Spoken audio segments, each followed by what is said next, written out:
자, 우리 여러분들, 우리 채권 시장 보도록 할게요. 62페이지입니다. 자, 채권은 여러분들 부채예요.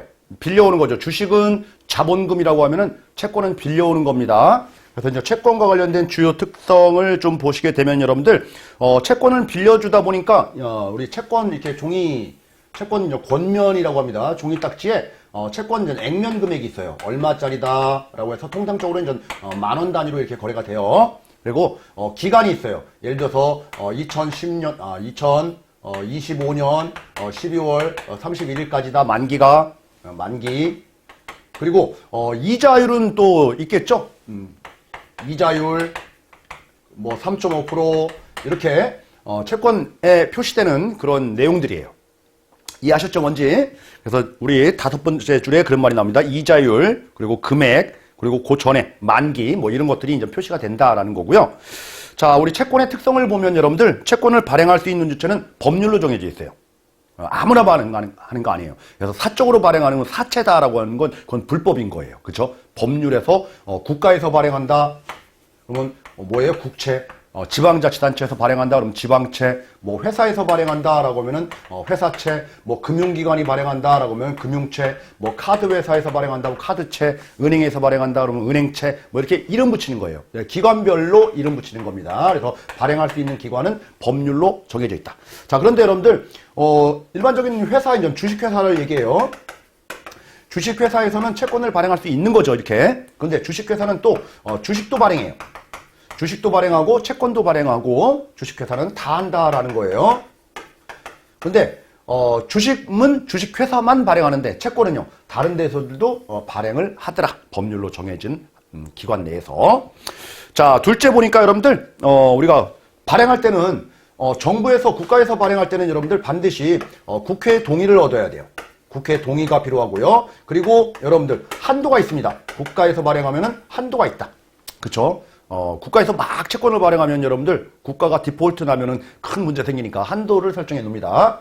자, 이거에 비해서 주식회사, 회사가 채권을 발행하면 여러분들 회사마다 신용도가 다 다르기 때문에 신용평가 기관에 따라서 신용평가 등급을 받아야 돼요.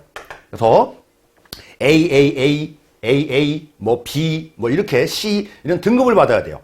그죠? 등급을 받고 이것도 여러분들 증권이에요. 채무증권.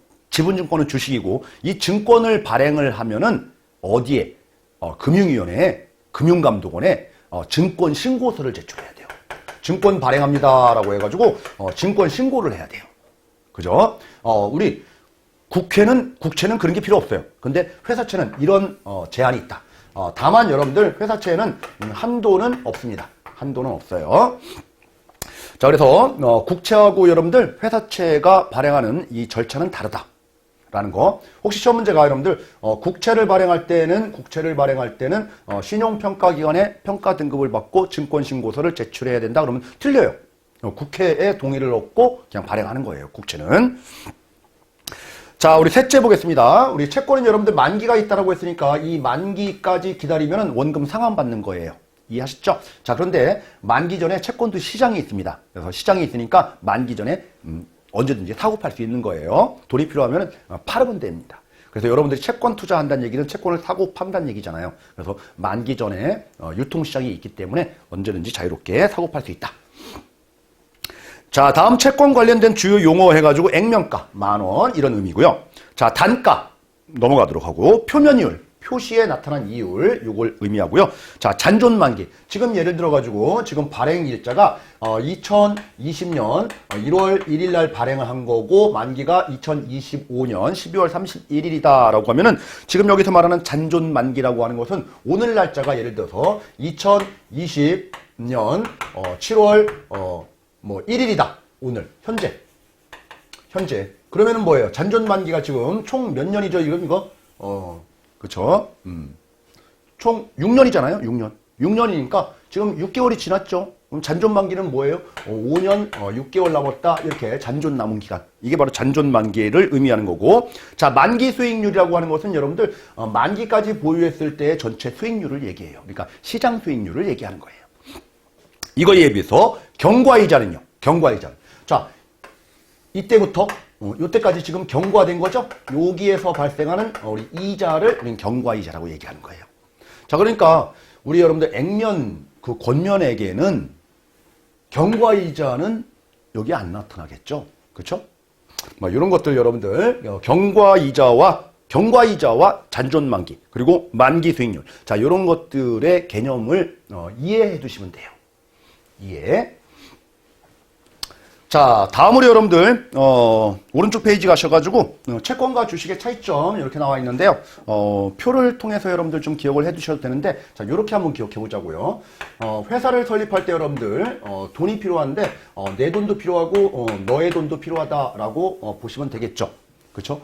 내 돈은 회사를 위해서 우리는 출자했다라고 해서 출자 자금의 성격을 갖는 거예요. 그럼 네 돈은 빌려온 거죠. 그러면 대부 자금의 성격을 갖는다. 이렇게 얘기를 하는 겁니다. 부채인 거죠. 그래서 내 돈은 여러분들 회계상 자본금이 되는 거고 네 돈은 뭐예요? 부채가 되는 거죠. 부채가.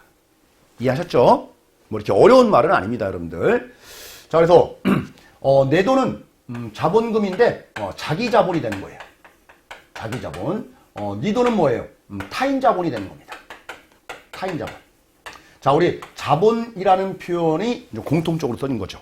근데 자본금은 주식이에요. 자본은 주식, 채권 다 얘기하는 거고. 우리 여러분들, 우리 앞에서 첫 시간에 장기 금융시장을 자본시장이라고 한다라고 해서 자본시장의 종류의 상품이 주식, 채권, 자산, 유동화 증권, 요거 기억나시나요? 그죠? 다 자본, 그러니까 장기다라는 거예요. 자, 회사 소유권은 나한테 있는 거지 너한테 없고요. 회사 경영 의사결정권은 나한테 있는 거지 너한테 없죠. 그쵸? 자, 그리고 이제 회사가 이제 청산한다라고 가정해 볼게요. 청산하게 되면은 누구 먼저 우리 분배를 해줄까요? 우리 너한테 먼저 분배를 해주죠. 1순위에. 그리고 자녀 재산 남는 것들에 대해서 주주들이 나눠 갖는다. 이렇게 보시면 되겠네요. 자, 이게 주식과 채권의 차이예요. 자, 위에서 설명한 것은 주식이고 밑에 설명한 것은 채권이다. 그래서 채권은 여러분들 회사 재산에 대한 소유권이 없습니다. 회사 경영 참가권이 없습니다. 채권을 발행하면 부채가 발생합니다.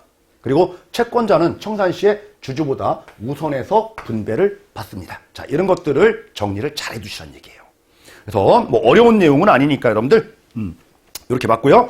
자, 나번 채권의 종류 해가지고 여러분들 발행할 수 있는 주체는 법률로 정해져 있다라고 해서 국가가 발행하면 국채, 뭐 지방채, 뭐 이렇게 발행 주체에 따라서 분류할 수 있는 거고요. 자, 우리 2번으로 갈게요. 자, 우리 채권은 여러분들 이자를 먹는 거다라는 거예요. 자, 이자를 받는 거기 때문에 예를 들어서 10,000원짜리 채권을 발행해서 3년 만기 채권을 우리가 발행했다라고 하면은 지금 여러분들 10,000원을 발행하고 만기가 되면은 10,000원을 상환을 해줘야 되는 게 맞죠. 근데 이제 이자도 줘야 되니까 권면 이자율이 10%다라고 하면은 이때 1,000원, 이때 1,000원, 이때 1,000원 이렇게 이자를 지급을 해줘야 돼요.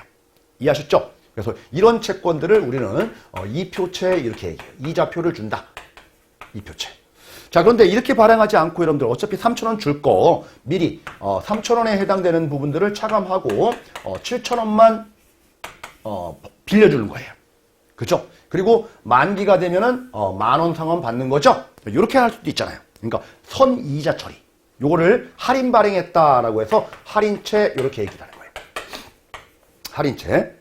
자, 이렇게 할 수도 있지만은, 자, 10,000원 발행 그대로 하고, 이자를, 우리 안 받고, 복리이자로 굴러가지고, 만기 때 10,000원 플러스, 3,000원의 이자를, 물론 복리이자로 해가지고 조금 더 불어날 수도 있겠지만은, 자, 3,000원의 이자를 이렇게 만기 때 일시에 다 받는, 요런 채권도 존재할 수 있다는 얘기죠. 후이자 받는 거.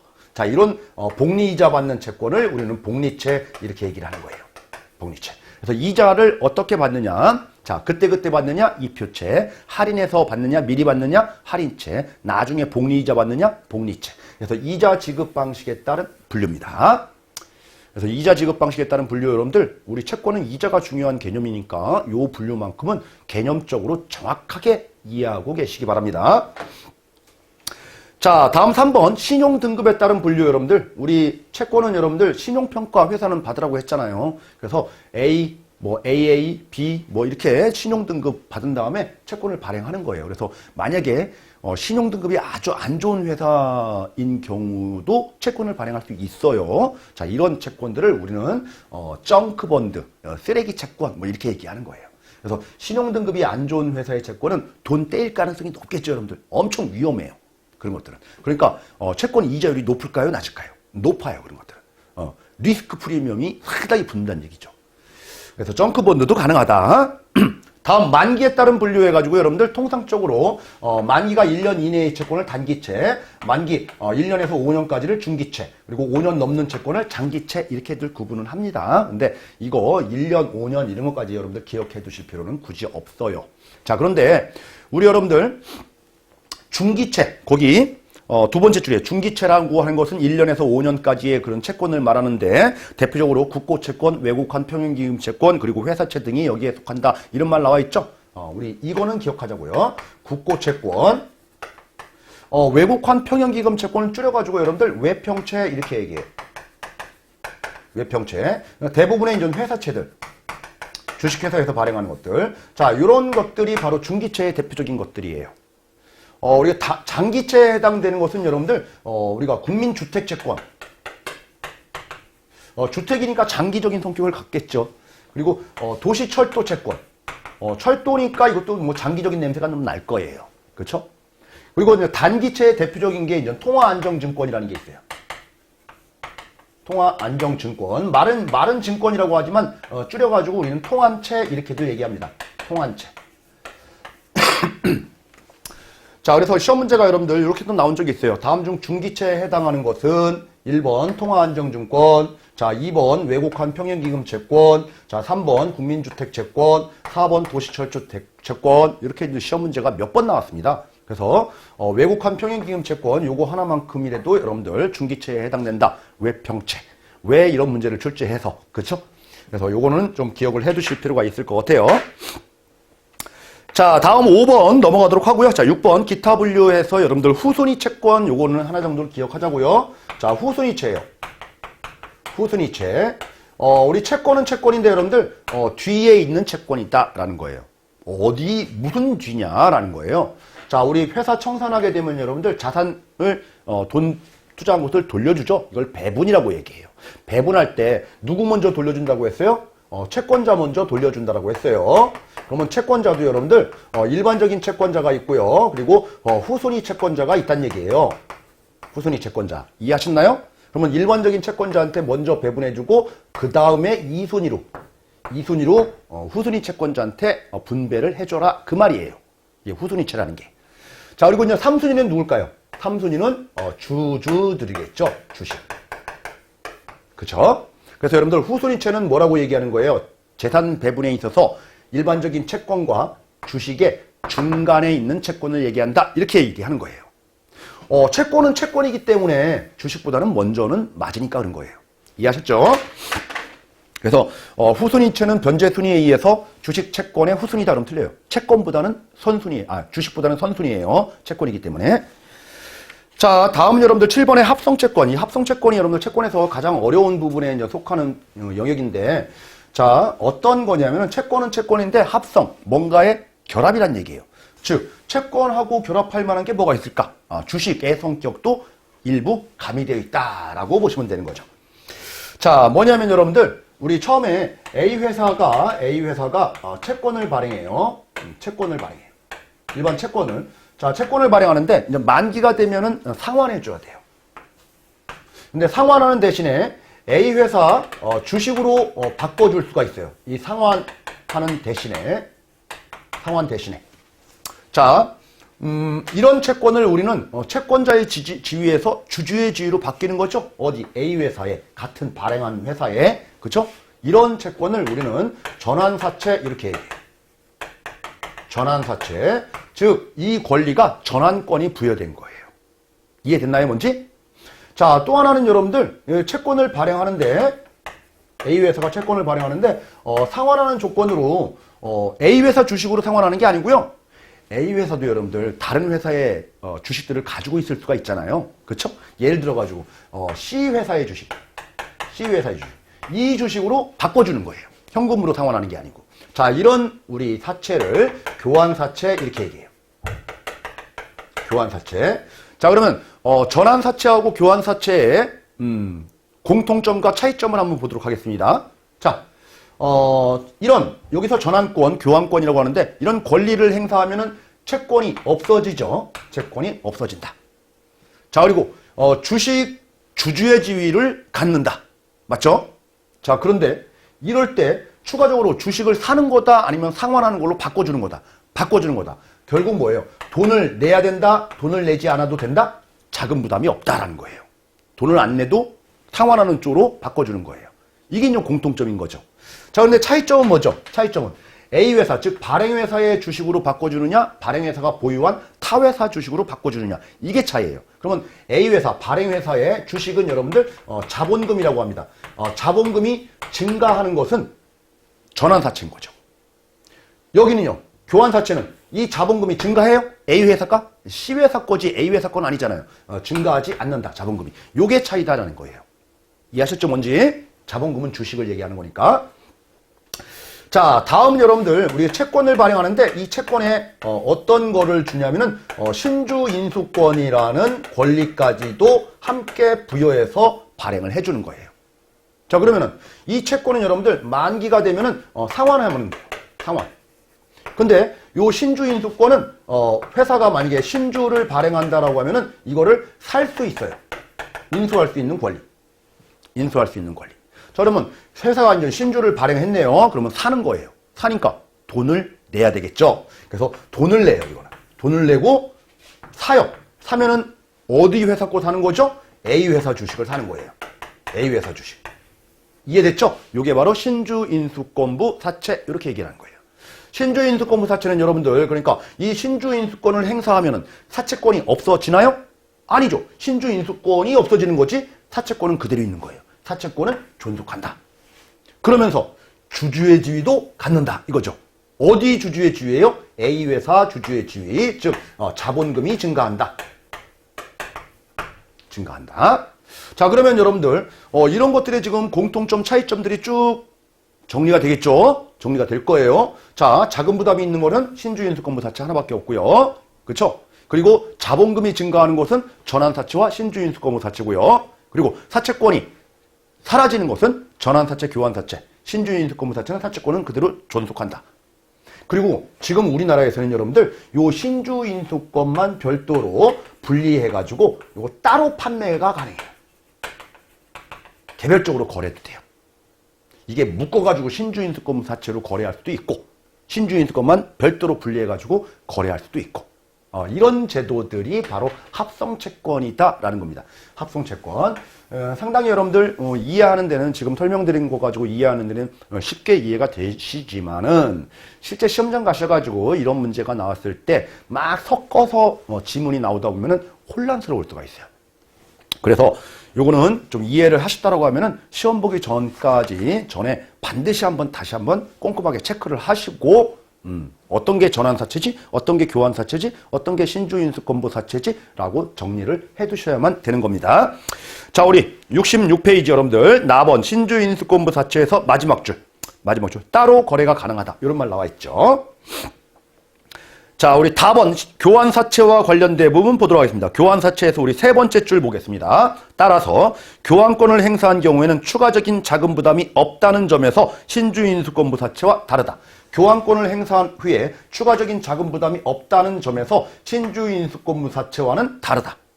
자, 다음 자본금 증가가 수반되지 않는다는 점에서는 전환사채와 다르다. 자본금 증가가 수반되지 않는다는 점에서는 전환사채와는 차이가 있다. 뭐가? 교환사채가. 자, 이런 것들이 이제 교재에 숨어서 이렇게 표현되고 있는 겁니다. 제가 설명드린 거에 다 교재의 내용이 있는 거예요.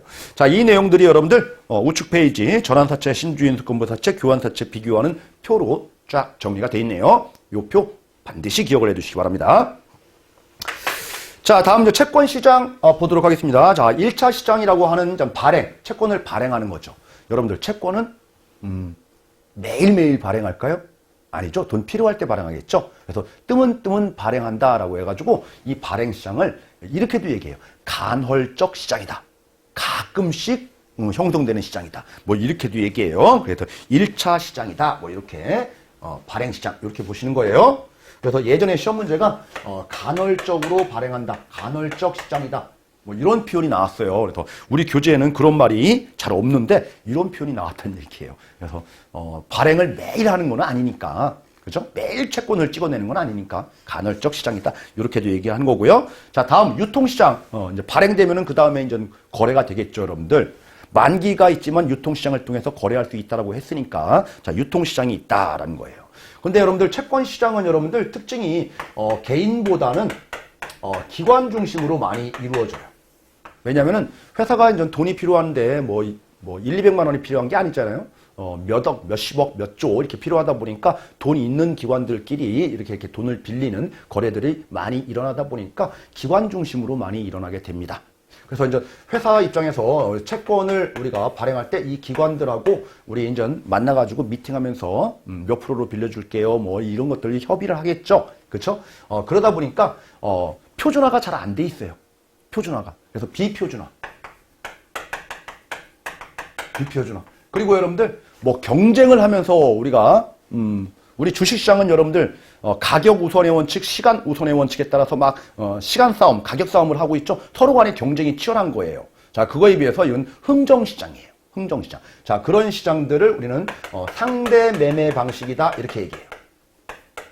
상대 매매. 자, 요렇게 되다 보니까 이런 시장들의 특징이 여러분들 장외 시장에서 거래되더라라는 거예요. 장외. 만약에 장내 개인들 중심으로 하는 만약에 장내 시장이다라고 하면은 이거는 경쟁 시장이에요. 경쟁 매매 방식. 그렇죠? 그거에 비해서 채권 시장의 주요 특징은 여러분들 개인보다는 기관 중심으로 거래되다 보니까 장외에서 거래가 많이 일어나고, 장외 시장의 또 주요 특징으로는 상대 매매 방식으로 거래가 일어나고, 이런 특징을 가지고 있는 게 채권이다. 그래서 비표준화되어 있다 보니까 개인들의 채권 거래, 채권 투자가 접근하기가 쉽다, 어렵다? 어렵다. 이렇게 얘기해요. 어렵다. 그러면 채권 시장에서 여러분들 개인들이 채권 투자는 그럼 어떻게 할까요? 이 기관 등의 대표적인 게 이제 증권사인 거죠.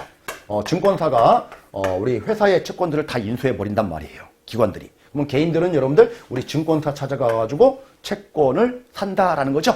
그러면 만약에 3년짜리, 5년짜리 이렇게 길게 투자 못하니까 6개월짜리 막 이런 식으로 투자들을 하는 거죠. 그러면 우리가 샀다가 다시 얘네들이 6개월 후에 다시 사주겠죠. 그 채권을 여러분들 우리는 환매 채권이다. 우리 첫 시간에 했던 거 기억나시나요? 환매 채권, RP.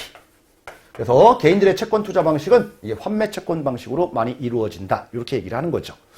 자, 그래서 교재를 보게 되면 여러분들 7번째 줄에 이제 그런 말이 나옵니다. 장외 거래가 큰 비중을 차지한다. 장내가 아니고요. 그리고 개인보다는 기관 중심이다. 그리고 여러분들 장외 시장은 그 위쪽에서 보시게 되면 상대 매매 방식이다 이런 말이 있습니다. 만약에 장외 시장이 경쟁 매매 방식이다 그럼 틀린 말이에요. 이런 것들은 좀 눈여겨서 좀 보실 필요가 있습니다. 그래서 왼쪽 핵심 체크에도 잘 정리를 해놨잖아요. 자, 그리고 매매와 관련된 부분들 여러분들 거기 네 번째 줄에 이제 그런 말이 나옵니다. 자, 거래 조건이 비표준성으로 인해서, 그죠? 너네들끼리 지금 짜고 치면서 하고 있기 때문에 표준화가 안 돼 있다. 그러니까 개인들의 접근이 좀 힘들더라라는 거예요. 그러면 개인들은 어떻게 하느냐? 이 기관 찾아가서 환매 채권으로 투자하는 게 일반적이다. 이렇게 얘기를 하는 겁니다. 자, 다음 라번 채권 투자 분석 해가지고 채권 투자의 매력이라고 돼 있는데, 우리 여러분들 채권 투자한다는 얘기는 이자 먹는 거잖아요. 그리고 만약에 채권 가격이 오르면은 가서 팔면 되는 거고, 그죠? 매매 차익과 이자 수익을 얻기 때문에 상당히 좀 안정적이면서 매력적인 거죠. 자, 그리고 주식은 여러분들 통상적으로 3일 걸린다라고 했죠. 3영업일 결제가. 그런데 채권은 여러분들 하루, 그죠? 하루. 당일 또는 이길. 뭐, 요 정도의 결제가 이루어집니다. 그래서 여러분들, 한 10번째 줄에 중간에 나와 있죠? 이길 또는 당일 결제가 가능하다. 채권은. 자, 요런 거에 특징들이 있다라는 거예요. 자, 다음 2번, 채권 수익률의 개념. 자, 요 부분은 생략하도록 하겠습니다. 상당히 좀 어려운 내용들이 교재에 나와 있는데, 시험 문제 자주 나오는 것도 아니고, 넘어갈게요. 이런 것들은. 자, 쭉 넘기셔가지고 여러분들, 우리 72페이지에, 자, 마번, 자산 유동화 증권 시장, 그 바로 전 거예요. 전에, 유통 수익률 변동에 따른 채권 가격 변동이라는 표가 하나 나와 있습니다. 요거 시험 문제 잘 나와요.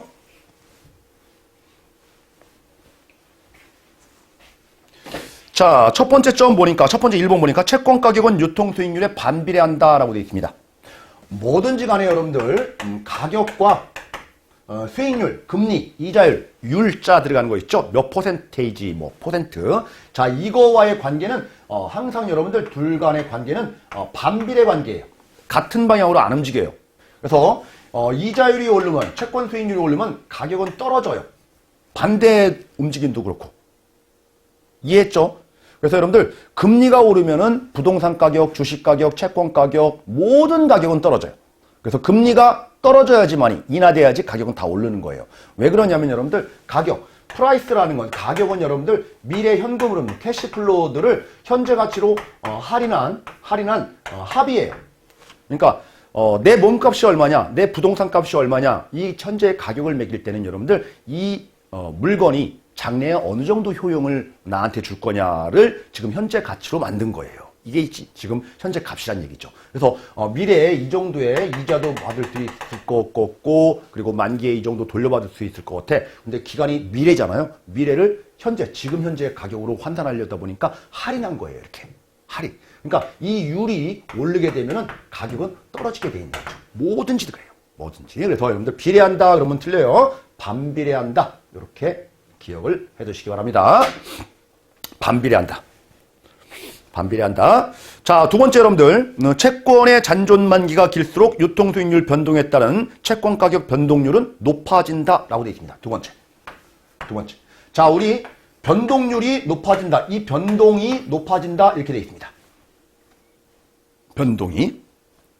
변동은 여러분들 위아래 출렁이는 파도라고 생각하시면 되는데 파도가 커진다 이렇게 하는 거예요.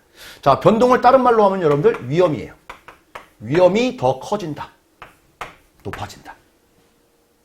자, 우리 세 번째 볼게요. 세 번째. 자, 세 번째 보니까 여러분들 표면금리가 낮은 채권일수록 유통수익률 변동에 따른 가격 변동폭이 크다. 변동폭. 이것도 마찬가지로 변동이라는 얘기를 하고 있어요. 변동폭. 이 변동이라는 얘기는 뭐라고요? 위험이라고요. 위험이 지금 크다. 이렇게. 그죠? 크다. 위험이 크다. 뭐가 그러면은 2번하고 3번에서 위험이 큰 거냐라는 거예요. 자, 뭐예요? 만기가 길면 길수록 남아있는 기간이 길면 자 여러분들 자 1년밖에 안 남았어요. 빌려줬는데 100년 남았어요. 어떤 게 더 위험해요? 100년 남은 게 더 위험하죠. 못 받을 수가 있으니까. 이해됐나요? 그쵸. 잔존 만기가 길면 길수록 더 위험하다 그런 말이에요. 이해됐죠? 자, 세 번째 표면금리가 낮은 채권이 더 위험하다 이런 말을 하고 있습니다. 자, 예를 들어서 어떤 사람은 내가 1억 빌려줬는데요. 이자율을 1년에 10%씩 준대요. 어떤 사람은 내가 1억 빌려줬는데 이자율을 1년에 1%씩 준대요. 이게 표면금리예요. 그러면은 1억 중에 10%니까 1,000만 원씩 이자를 회수하는 채권하고 100만 원씩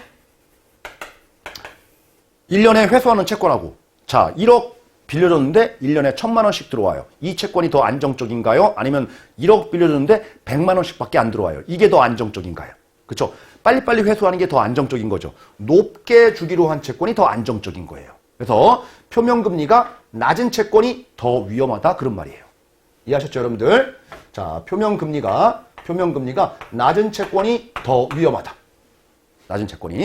자, 그래서 이게 이제 시험 문제가 출제할 때 여러분들 어떻게 해요? 반비례한다, 빈칸. 변동률이 높아진다, 빈칸. 그렇죠? 변동률이 높다 또는 표면금리가 낮은, 그렇죠? 여기 낮은의 빈칸 또는 높다의 빈칸. 이해됐나요, 뭔지? 자, 이렇게 빈칸 채우기 문제를 대비하시기 바랍니다. 이 파트는 빈칸 채우기 문제예요. 그래서 반비례 높다, 낮은. 그죠? 반대로 표현해가지고 시험 문제 나온 적은 없어요. 책에 있는 지문 그대로 하면서 빈칸만 이렇게 둬가지고 시험 문제 나오는 거니까, 뭐예요? 반비례 높다, 낮은. 이렇게 좀 기억을 해두시면 될 것 같아요. 자, 다음 여러분들 자산 유동화 증권이 이제 마지막에 이렇게 좀 나와 있는데요. 우리 여러분들 장기 상품의 종류에서 주식, 채권, 자산 유동화 증권 이렇게 돼 있는데 이 자산 유동화 증권이라고 하는 것은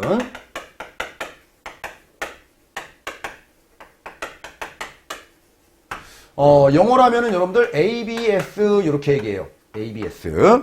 ABS. 자산 유동화 증권. 거기 이제 나와 있죠? 뭐, 에셋, 자산을, 뭐요? backed. 그죠? 자산을 배경으로 담아서, securities, 증권을 만들었다. 이 말이에요. 즉, 이거죠, 여러분들. 예를 들어서 보시면은 여러분들, 은행에서 대출을 해줘요. 대출을. 자, 100억 대출을 해주는데, 자, 만기가 30년짜리 대출이에요. 자, 그러면은, 은행 입장에서 보면은 대출 채권은 있지만은 돈은 밖으로 나갔잖아요. 그쵸? 현금이 없어요, 지금. 받을 권리는 있지만은. 지금 뭐예요? 자산은 있어요. 자산은 있는데, 현금화가 안 돼요, 지금. 이해되셨죠? 그래서 유동성이 없기 때문에, 이 내가 받을 권리, 이 100억 원을 담보로 해서, 그죠? 100. 그죠? 이 자산을 담보로 해서, 그죠? 돈 좀 빌리려고 증권을 발행한 거예요. 이해되시죠, 뭔지? 이게 바로 ABS. 자, 예를 들어서 이 빌려준 대출이 여러분들, 주택 저당 대출을 빌려줬어요. 그러니까 주택 취득자금 대출. 이걸 가지고 우리는, 모기지 대출이다. 이렇게 얘기하죠? 모기지. 모기지, 영어로 하면 M이잖아요, M. 요 자산 중에서 모기지 대출을 담보로 해서 발행한 증권을 우리는 MBS 이렇게들 얘기하는 거예요. MBS. ABS의 하나의 일종인 거죠.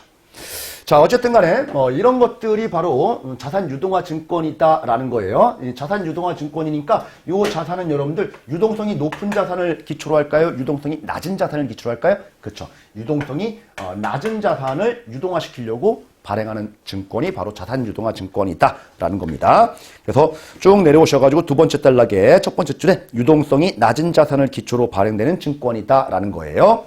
그러면은 누구한테 좀 빌려줬으니까 이 자산을 회수할 수 있을지 없을지를 좀 의심해 볼 필요가 있겠죠. 그렇죠? 그래서 이 자산에 대해서 자산 유동화 증권을 발행하려면은 뭐예요? 이거에 대해서 신용을 평가받아야 돼요. 그죠? 신용. 그래서 예를 들어서 누구한테 빌려줬냐 봤더니 어디 상장 법인에 빌려줬대요. 그러면 괜찮죠. 누구한테 빌려줬냐 봤더니 개인한테 빌려줬대요. 그 개인의 신용 등급이 별로 안 좋아. 그러면 불안한 아주 부실 자산이 될 수도 있는 거잖아요. 그리고 누구한테 빌려줬냐 그러니까 국가에 빌려줬대요. 안전한 거죠. 자, 이렇게 신용 평가를 받은 다음에 이거를 발행하는 거예요. 그러니까 예를 들어가지고 뭐 은행에서 빌려줬다 그러면 은행 인정 신용할 만하죠, 여러분들. 그렇죠? 신용도가 상당히 높아요. 그리고 누구한테 빌려줬냐라고 하니까 국가한테 빌려줬대요. 그러면 이것도 신용도가 훨씬 높죠. 그러니까 이렇게 발행한 증권은 아주 믿을 만한 증권이 되는 거예요. 자산 유동화 증권. 자, 그런 말들이 여러분들 다음 페이지 이제 마지막 세 줄에 나옵니다. 자, 신용평가기관의 엄밀한 평가와 신용보강을 거쳐 발행된다. 이런 말 나옵니다. 그래서 시험 문제가 여러분들 만약에 신용도가 높은 회사가 보유하고 있는 자산의 경우에는 신용평가 없이도 자산 유동화 증권을 발행할 수 있다. 그러면 틀려요. 무조건이에요. 무조건 신용평가를 받아야 되는 거예요. 아무리 신용도가 좋은 회사라고 해도. 이해하셨나요, 뭔지? 자, 이게 바로 자산 유동화 증권과 관련된 주요 시험제 출제 포인트다. 그래서 자주 나오는 건 아니지만은 자산 유동화 증권은 이 두 가지 포인트. 유동성이 낮은 자산을 기초로 해서 발행한다. 그죠? 무조건 신용평가는 받고 발행한다. 자, 여기까지 여러분들 채권과 자산 유동화 증권에 대해서 이렇게 정리를 했는데 뭐 이렇게 어려운 내용들은 많이 없었죠. 그리고 채권 수익률 상당히 복잡한 부분은 스킵했습니다. 나중에 이제 시간적인 여력이 되면 여러분들이 한 번 정도 읽어보는 걸로 충분한데 그렇지 않아도 상관없을 것 같아요. 자, 우리 다음 시간 여러분들 1파트 마지막 세금과 금융투자 상품 그리고 금융상품의 선택기준 요령은 다음 시간에 딱 정리하면은 우리 1장 어려운 파트는 다 끝나요. 그래서 고생들 지금 많이 하고 계시는데 자, 좀 잠깐 쉬었다가 다음 시간에 이어서 하겠습니다.